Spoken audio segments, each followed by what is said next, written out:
Okay, so our fridge in our camper has never been working right. We're never getting the kind of safe temperatures that we should, and this has been a real problem for us.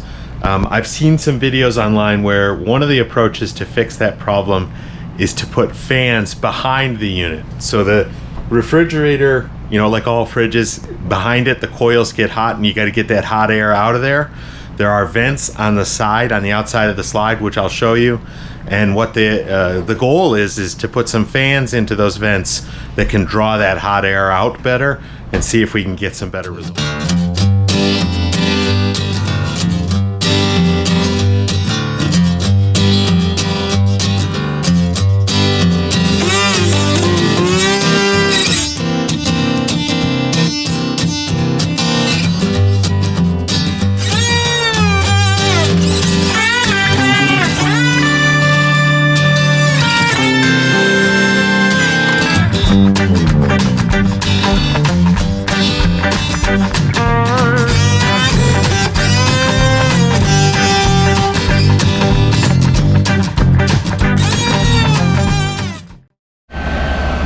So you see we've got a thermostat in here, and the problem is we're getting readings like this right now. We're currently at 50 degrees.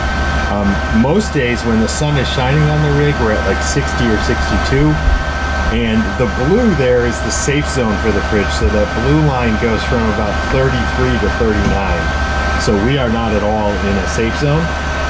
And that's gonna be our goal, to get that working better. Okay, so now we're out back, and there's a couple of landscapers working at the park where we are, but the fridge has a vent here on the slide lower down, and a second vent at the top, which is supposed to let that hot air out. That's the vent that we're gonna go up and attach the fan. So I'm gonna climb up there now and remove the vent cover. It's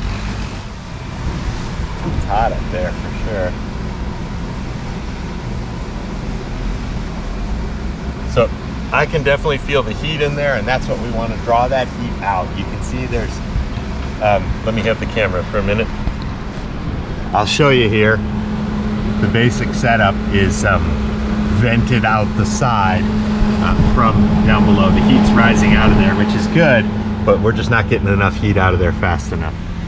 Okay, so we have our vent cover from the camper, and then we bought 2 of these fans that should get attached right onto that cover. And the fans are, they run on like 12 volt power pretty easily. We got those fans.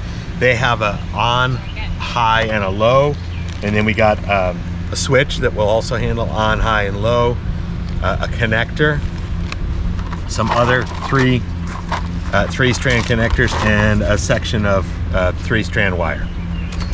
So that's our plan here today, is we're gonna go ahead and work on getting this all connected. Okay, the fans that we got from Amazon, I've just zip tied them onto the back of the grate which covers the vent and keeps leaves and things out. I made sure that the air flows out. You'll want to double check that. So in my setup, this is the back of the fan and the air will flow out. And then on the wiring, I clipped off those connectors that came from the manufacturer, and then I found the black positive wires, and then the neutral and the fan speed connections, and I'm going to test that whole setup right now. That's good.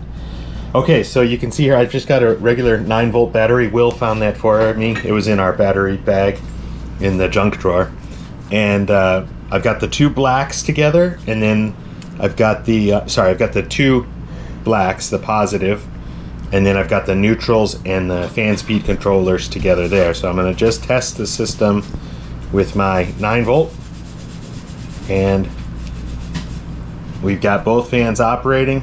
So now we're good. Now what I'm going to do is I have a length of low voltage wire so that I can run from up high where this goes in the top vent down to the lower part where I'll tie it into the RV power. So that's going to be the next step. Okay, so we are continuing the work on getting these fans in. Temporarily just wired them up with some tape because I want to make sure my connections are correct.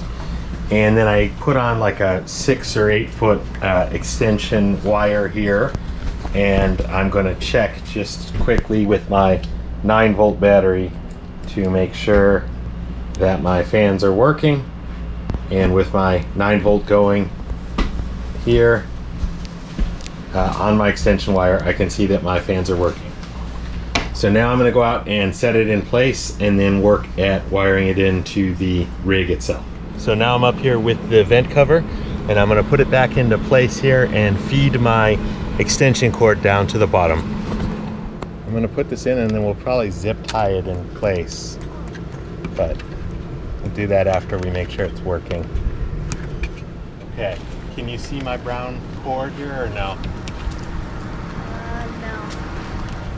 Yep, so we put the vents up top and I drag this extension cord down, and now I just need to find, there's supposed to be a place where I can wire right into the 12 volt, and we will figure that out and get her hooked up and see how she runs. Okay, so what we did then was we finished the attachment on top, and then down below we found the 12 volt power, and I just connected the fan right into that. Again, everything right now I just did kind of tape and wire clips, and then wire nuts and tape, and we will make sure everything runs, works good, and is doing what we want. And we will come back tomorrow and check our temperatures and see if we see any improvement.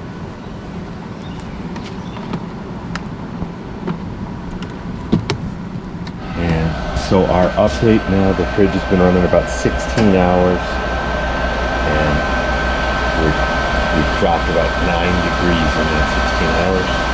We're just right at about 40 or 41 degrees. We're going to keep letting it go to see if it gets into that blue zone there. Keep you posted.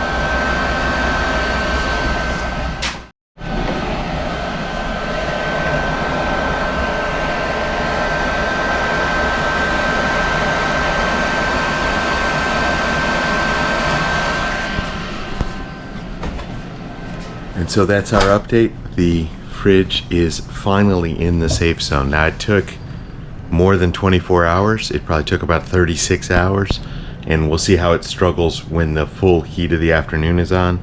But we actually are in the safe zone, actually on the low end of the safe zone, so we can probably raise the thermostat a little bit in there. But putting those fans in definitely made a difference. I know there's an internal fan you can do as well that just goes inside. That may be another step if we're